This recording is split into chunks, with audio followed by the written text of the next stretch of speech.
Hello friends, स्वागत है आप सभी का जी सृजन अकेडमी पर। तो आइए हम देखेंगे आज जो है सीजीपीएससी अधीक्षक की क्लास को आगे बढ़ाते हुए आज हमारा टॉपिक है मानसिक स्वास्थ्य देखरेख अधिनियम 2017। तो ये जो है एमसीक्यू टाइप ही करेंगे, हालांकि ये पीडीएफ में पढ़ेंगे लेकिन आपके लिए बहुत इंपॉर्टेंट होगा क्योंकि सीजीपीएससी का एग्जाम सरल नहीं होता, ये समझ लीजिए। तो स्टेटमेंट क्वेश्चन पूछे जाते हैं, इसलिए ये सारे हम कर रहे हैं। तो चलिए इसमें कुछ आपको अच्छा डिटेल जानकारी मिल जाए, और डिटेल पढ़ना बहुत आवश्यक है। तो आप सभी को बहुत बहुत शुभकामनाओं के साथ स्टार्ट करते हैं। चैनल में पहली बार जुड़े होंगे तो चैनल को सब्सक्राइब कर लें, बेल आइकन में ऑल जरूर प्रेस करके रखें। टेलीग्राम ज्वाइन नहीं किए तो डिस्क्रिप्शन के नीचे लिंक है, जरूर ज्वाइन कर लें। और सीजीपीएससी का 238 पोस्ट भी आ चुका है, उसका मैं अलग से वीडियो बना दिया हूँ, प्ले लिस्ट में देखिएगा। सीजीपीएससी अधीक्षक परीक्षा तैयारी 2023-24 में है फिलहाल, बाद में उसको सीजीपीएससी एग्जाम 2025 में शामिल किया जाएगा। तो 238 पोस्ट आ चुके हैं, फॉर्म भरना चाहते हैं तो वो दिसंबर से स्टार्ट हो जाएगा। चलिए आइए आज का क्लास स्टार्ट करते हैं। संयुक्त राष्ट्र मुख्यालय जो है न्यूयॉर्क में, ये 13 दिसंबर 2006 को, ये बेसिक जानकारी है। पहले तो हमें ये पता होना चाहिए दिव्यांग जनों के अधिकारों के विषय में अभी समय, ठीक है, ये जो है अंगीकार किया गया था। कब किया गया था? संयुक्त राष्ट्र मुख्यालय न्यूयॉर्क में 13 दिसंबर 2006 को। तो पहला एमसीक्यू क्वेश्चन तो यही से बनेगा, नोट डाउन करने। और ये जो है 3 मई 2008 को प्रवृत्त हुआ। तो प्रवृत्त कब हुआ? 3 मई 2008। ये दोनों इंपॉर्टेंट है। और भारत ने 1 अक्टूबर 2007 को हस्ताक्षर किया और अनुसमर्थन किया। ठीक है, तो आगे देखते हैं अध्याय में प्रारंभिक जो है संक्षिप्त नाम और प्रारंभ के बारे में बताया गया है। इस अधिनियम का नाम है मानसिक स्वास्थ्य देखरेख अधिनियम 2017, जो आपके सिलेबस में, और इसका विस्तार संपूर्ण भारत पर होगा। पहला क्वेश्चन तो यही से उठ सकता है, तो ये सारे आपको पता होने चाहिए। चलिए अगला है जो इंपॉर्टेंट है उसको हम देखते चलेंगे।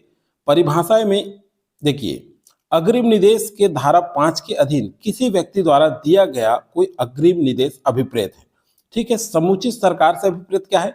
तो केंद्रीय सरकार या ऐसे राज्य क्षेत्र, संघ राज्य क्षेत्र जिसका कोई विधानमंडल नहीं है, के प्रशासक द्वारा स्थापित। ठीक है, ये कहा गया है, ये याद रखेंगे। दूसरा है उपखंड। खैर इसमें राज्य का देख लेते हैं। किसी राज्य के राज्य क्षेत्र के भीतर स्थापित, उसके स्वामित्वाधीन, नियंत्रणाधीन किसी मानसिक स्वास्थ्य स्थापना के संबंध में राज्य सरकार करेगा। ठीक है, और केंद्रीय सरकार किसमें? केंद्रीय सरकार या फिर ऐसे संघ राज्य क्षेत्र जिसका कोई विधानमंडल नहीं है, उस स्थिति में केंद्रीय सरकार। ठीक है, तो केंद्रीय सरकार और राज्य सरकार का एक एक याद रखिएगा यहां से, ये इंपॉर्टेंट होगा आपके एग्जाम के लिए। अगला देखते हैं प्राधिकरण। तो देखिए प्राधिकरण यथास्थिति केंद्रीय मानसिक स्वास्थ्य प्राधिकरण या राज्य मानसिक स्वास्थ्य प्राधिकरण अभिप्रेत है। ठीक है, तो केंद्रीय स्वास्थ्य प्राधिकरण और राज्य मानसिक स्वास्थ्य प्राधिकरण, प्राधिकरण से तात्पर्य, ठीक है, मतलब अभिप्रेत है। अगर क्वेश्चन पूछा जाता है तो दोनों आएगा। बोर्ड से, तो बोर्ड का याद रखेंगे। मान लीजिए धारा 80 की उपधारा 1 के अधीन राज्य प्राधिकरण द्वारा गठित मानसिक स्वास्थ्य पुनर्विलोकन बोर्ड अभिप्रेत है। तो बोर्ड किस धारा से अभिप्रेत है? तो 80 की उपधारा 1 के अंतर्गत, ये याद रखिएगा। ठीक है, अब देखरेख कर्ता को कैसे परिभाषित किया गया है? तो देखिए कोई ऐसा व्यक्ति अभिप्रेत है जो मानसिक रूप से रुग्ण व्यक्ति के साथ रहता है।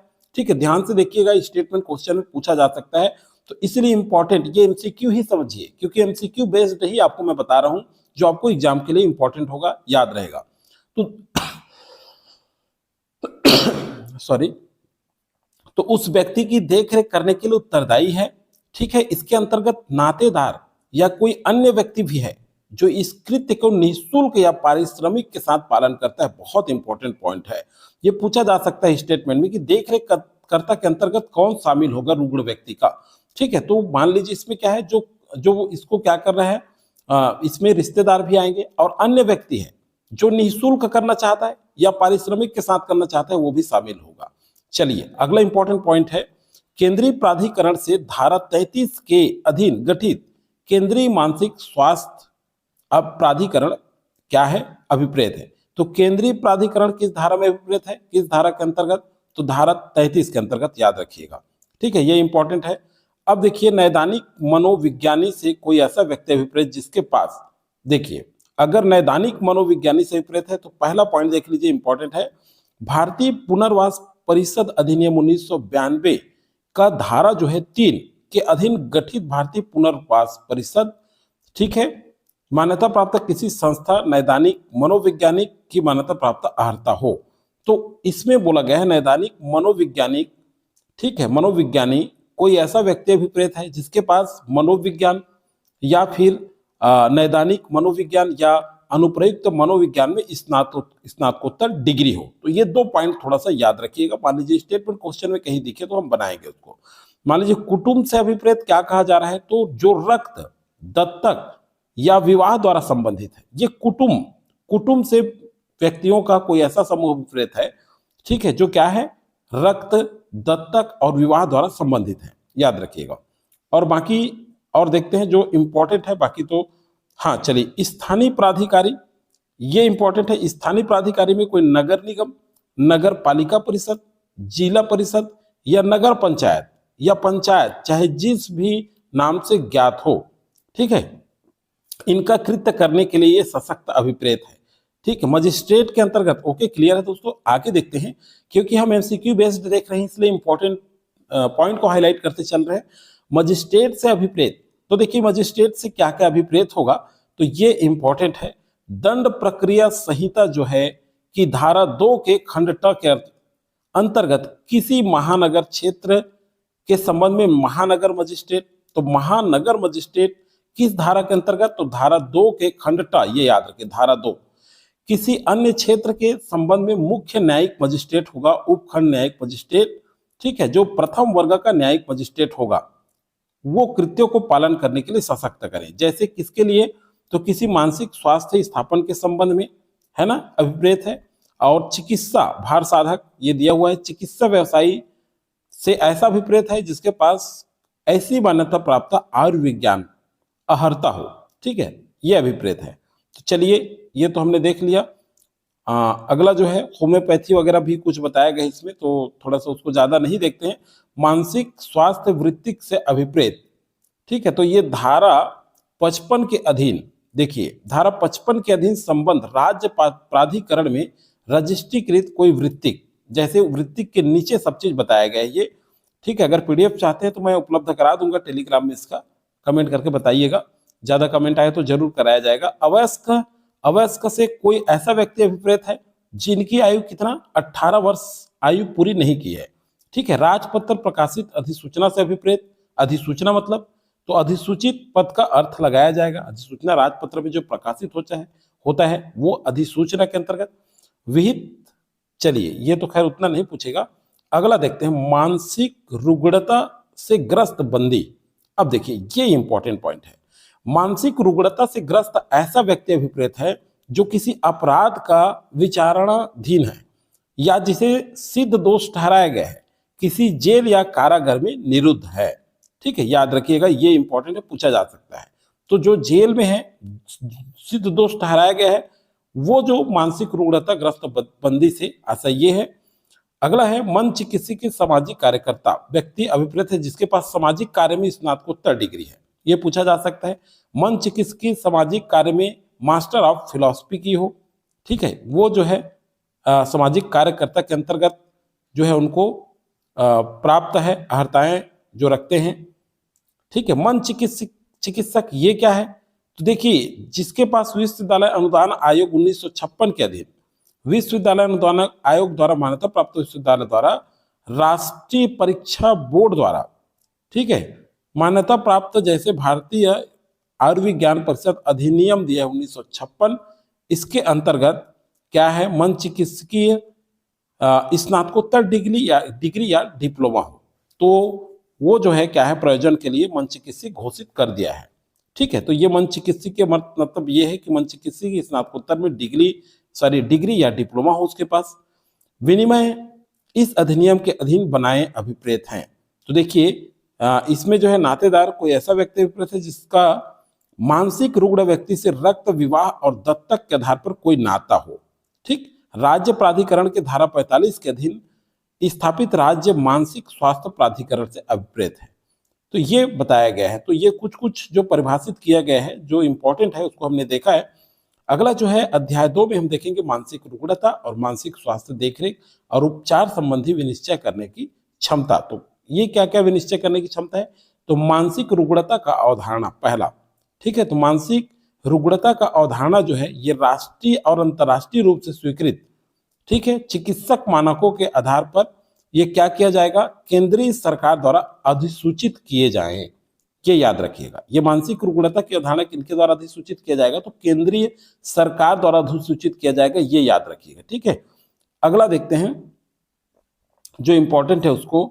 यहां पे देखिए, कोई व्यक्ति या प्राधिकारी ऐसे प्रयोजनों के सिवाय जो मानसिक रुग्णता के उपचार ऐसे अन्य विषयों, ठीक है, वर्गीकृत नहीं करेगा। तो ये नीचे दिया गया है दो चीज, एक व्यक्ति की राजनीतिक आर्थिक, व्यक्ति के समुदाय में विद्यमान नैतिक सामाजिक सांस्कृतिक धार्मिक विश्वासों का विरोध, ये दिया है।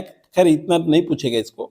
अगला देख लेते हैं हम लोग, मानसिक स्वास्थ्य देखरेख और उपचार को विनिश्चय करने की क्षमता, ठीक है। तो ये क्या है, जिसके अंतर्गत मानसिक रुग्णता से ग्रस्त जो व्यक्ति भी हैं उनकी स्वास्थ्य देखरेख उपचार विनिश्चय करने के रखने वाले समझा जाएगा यदि ऐसे व्यक्ति के पास, मान लीजिए कौन कौन से व्यक्ति के पास आएगा, तो पहला है जानकारी समझने की योग्यता, जो उपचार भर्ती या वैयक्तिक सहायता के विषय में विनिश्चय करने के लिए सुसंगत है, या फिर उपचार, यहाँ पे देखिए अलग अलग दिया है, या फिर उपचार जो होगा या भर्ती या वैयक्तिक सहायता के विषय में किसी विनिश्चय, ठीक है, समझने की जो योग्यता है उनको।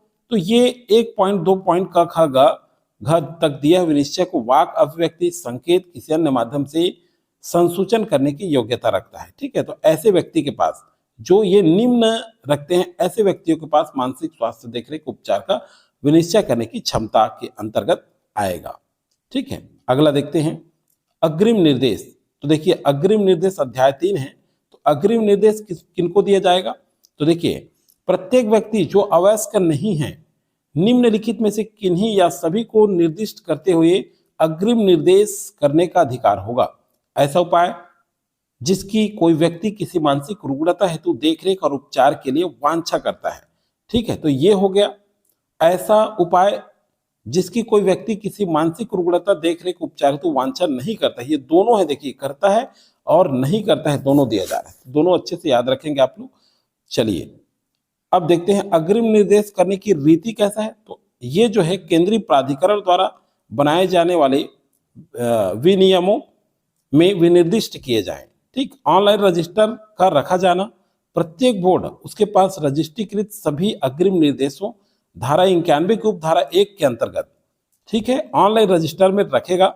उसे जब कभी अपेक्षित हो संबंधित मानसिक स्वास्थ्य विकृतियों जो है वृत्तियों को उपलब्ध कराएगा, ठीक है। तो ऑनलाइन रजिस्टर भी रखा जाना है। अग्रिम निर्देशों का प्रतिसंहरण और संशोधन या फिर रद्दकरण करना, तो ये धारा 6 के अधीन होगा। अग्रिम निर्देश जो है प्रतिसंहरण, खैर इसको याद रखने की जरूरत नहीं है। अगला देखते हैं आपात उपचार पर अग्रिम निर्देश लागू ना होना। तो देखिए आप आपात उपचार पर कैसे होगा, धारा 103 के अधीन आपात उपचार अग्रिम निर्देश लागू नहीं होगा। आपात उपचार जो होगा उस पर अग्रिम निर्देश लागू नहीं होगा। किसके अंतर्गत, धारा 103 के अंतर्गत, याद रखेंगे। अग्रिम निर्देश का अनुसरण करने का कर्तव्य धारा 11 के अधीन रहते हुए किसी व्यक्ति का उपचार करने या किसी मानसिक स्वास्थ्य स्थापन प्रत्येक, ठीक है। तो ये जो वास्तव में करें, उपचार करें, तो किसके अंतर्गत है, धारा 11 के अंतर्गत अग्रिम निर्देश का अनुसरण करने का कर्तव्य बता रहा है, ठीक है। आगे देखते हैं अग्रिम निर्देश का पुनर्विलोकन, परिवर्तन, उपांतरण या फिर रद्द करने की शक्ति, ठीक है। तो ये भी है, तो अलग अलग दिया गया है। ये क्या है, देखिए जहां मानसिक रुग्णता वाले व्यक्ति के उपचार के दौरान किसी व्यक्ति का कोई मानसिक स्वास्थ्य वृत्तिक या नातेदार या कोई देखरेख करता किसी अग्रिम निर्देश का अनुसरण नहीं करना चाहता है, वहां व्यक्ति ऐसा मानसिक स्वास्थ्य वृत्तिक या नातेदार देखरेख करता को जो है क्या है, अंतरण या रद्द करने के लिए आवेदन करेगा। मतलब अग्रिम निर्देश का पुनर्विलोकन अगर उसका देखरेख नहीं करता है उसका जो भी रिश्तेदार है, तो उसके लिए आवेदन कर सकता है, ठीक है। बोर्ड की उपधारा 1 के अंतर्गत, ठीक है, ये कर सकता है। तो ये चीज है। अगला अग्रिम निर्देश का पुनर्विलोकन भी है ना। अग्रिम निर्देश का पुनर्विलोकन और अग्रिम निर्देश का संबंध में चिकित्सा वृत्तिक का दायित्व क्या है, ठीक है। तो पुनर्विलोकन में क्या होगा, केंद्रीय प्राधिकरण नियमित रूप से आवधिक रूप से अग्रिम निर्देशों उपयोगों का पुनर्विलोकन करेगा। ये है अग्रिम निर्देश में केंद्रीय जो आपका प्राधिकरण है वो नियमित रूप से क्या करेगा, आवधिक रूप से ये पुनर्विलोकन कर सकता है। अग्रिम निर्देश के संबंध में चिकित्सा स्वास्थ्य का दायित्व क्या होगा? तो देखिए, किसी चिकित्सा व्यवसायी या किसी मानसिक स्वास्थ्य वृत्तिक को किसी विधिमान या अग्रिम निर्देशों का अनुसरण करने पर किन्हीं अकल्पित परिणामों के लिए दायी नहीं ठहराया जाएगा, ये कहा जा रहा है। ठीक है, कोई भी जो व्यवसायी है, चिकित्सक व्यवसायी है या फिर मानसिक स्वास्थ्य वृत्तिक है, उसको जो है क्या है, अकल्पित परिणामों के लिए दायी नहीं ठहराया जाएगा, उत्तरदायी नहीं ठहराया जाएगा। ठीक है, ये कहा गया है। अध्याय 4 में है नाम निर्दिष्ट प्रतिनिधि। तो कौन कौन होंगे, जो जो इंपॉर्टेंट है उसको हम देखते चलेंगे, तो क्लास सेकेंड में करेंगे। अगला जो है आज के लिए फिलहाल इतना ही।